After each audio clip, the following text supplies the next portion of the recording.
remember it like it was yesterday.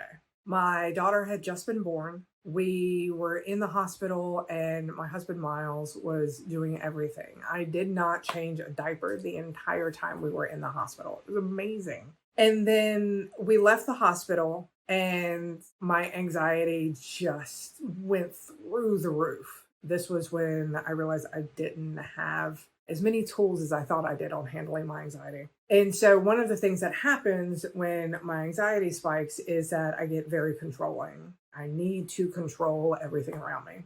So fast forward about 6 weeks, and I noticed that Miles had stopped helping with Lavita. This was like an absolutely no, sir, this is not happening. We're not doing that. And so one night we get in a fight. And now remember, she is 6 weeks old, which means neither of us have slept. We're exhausted. We're completely overwhelmed. And we get in a fight and I bring this up. I actually throw it in his face in a not nice way. And he looks at me and he says something that will forever change the way that I interact with both him as well as my leadership style. He said, I would rather get in trouble for doing nothing than get in trouble for doing things. And I'm like, what does that mean? And he said that every time he would go to do something with Lavita, whether it was changing her diaper or getting her dressed or having her take a bath, whatever it was, I would be immediately behind him saying, no, you're doing it wrong. And after a while, it got to the point where he wasn't going to do it because it had to be my way. And so today, that's what we're here to talk about, is the 6th myth in the 7 series of the 7 myths of leadership. And that 6th myth is that there's only one right way to lead.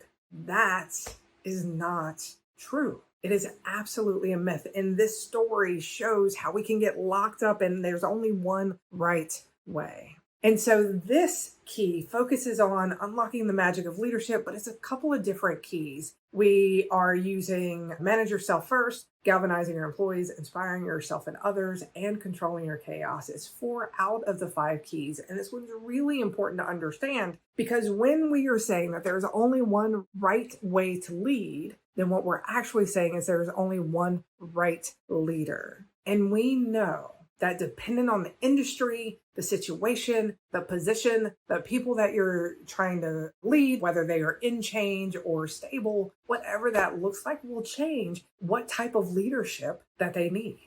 So not only is there not one right way to lead, there is not one personality that does for leadership better than others. There are so many different variables. I do work with the Center for Creative Leadership, and in this week-long leadership training, we do a lot of assessments with the participants, and we will always get like, what is the right answer? There is no right answer. It's knowing you, knowing what your strengths are and your opportunities, knowing the industry and what they need out of leaders, and then knowing your team. Last week, we talked about extroverts versus introverts, and it showed there is no one right answer in that area either. And so when we're thinking about this concept that there's only one right way to lead, understand that leadership can look very different from what we ever imagined. When I was a new manager with Walt Disney World, I got some amazing advice. And that advice was when you go into a new area, look for the leaders that don't have the titles. I'm like, what does that mean?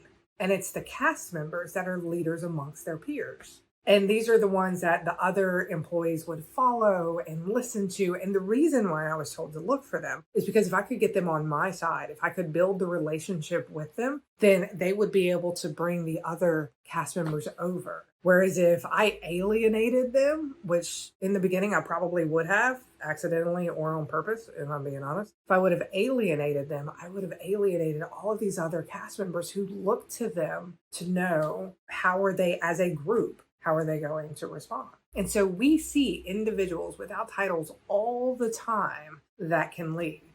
So leadership doesn't even require a title. So as you're going through and you're trying to determine, especially if you're in charge of promoting the next generation of leaders, and you're trying to determine not what do we think of as great leaders, but what actually makes a great leader in this. And many times it's not the person that is the best technically.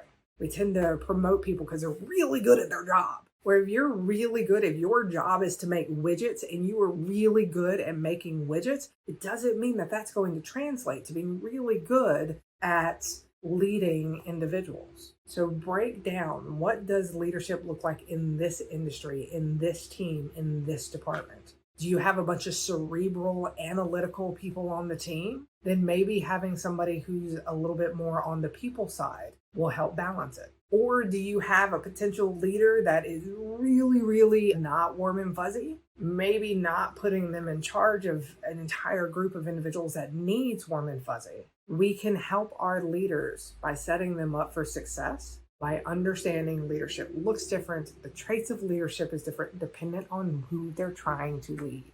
All right, that is it for this week's Unlocking the Magic of Leadership. Stay tuned. Next week, we have our very final myth of leadership.